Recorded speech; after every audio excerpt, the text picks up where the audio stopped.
Sir कोई student जिसने already decide कर लिया है मुझे लॉ ही करना है, उसे प्रेफरेंस किसे देनी चाहिए, 3 ईयर LLB को या 5 ईयर LLB को?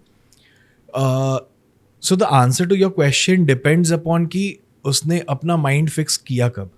ओके. सो लेट्स से एक स्टूडेंट है who is in 11th grade. Okay.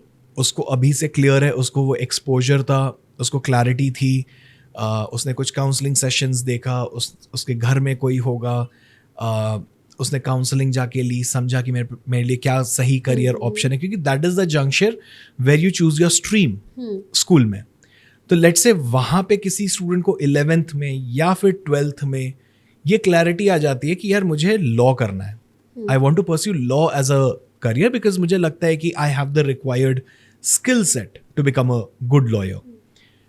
तो if you are deciding, if that student decides in 11th और 12th, तो फिर आपको 5 years लॉ बिल्कुल करना चाहिए.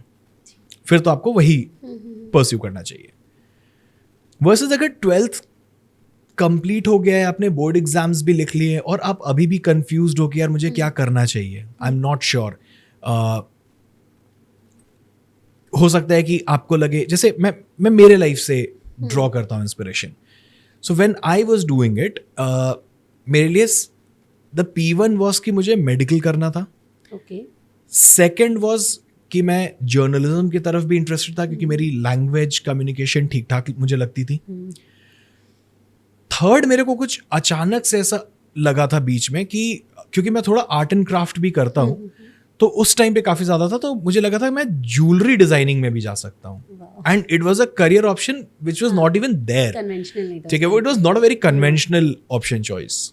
And then the fourth one was कि मैं लॉ करूँ. ठीक है, so this was my hierarchy. Now medicine मैंने इसलिए छोड़ी, I have a relative in my home who is a doctor, very senior doctor. उनने मेरे को उसके कॉन्स बताए, तो मैंने कॉन्स सुन के छोड़ दिया. फिर आया journalism.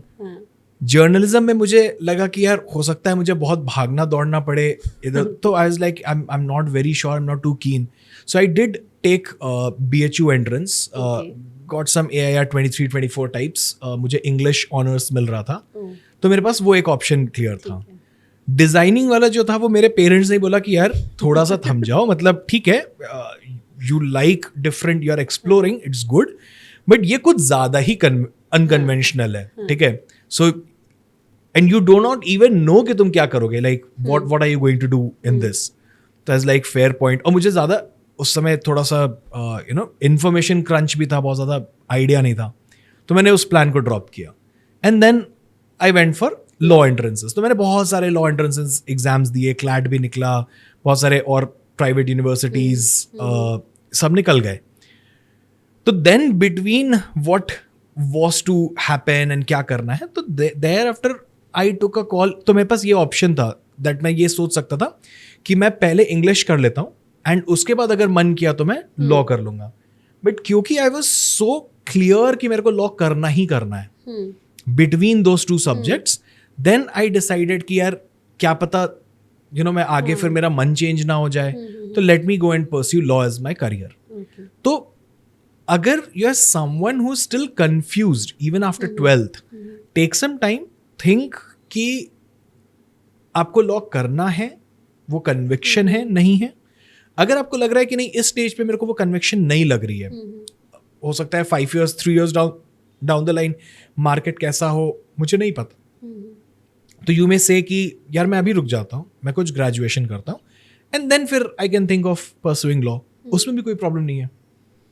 So again the answer is simple, do it when you have decided, eight which stage you have decided कि मुझे लॉ करना है.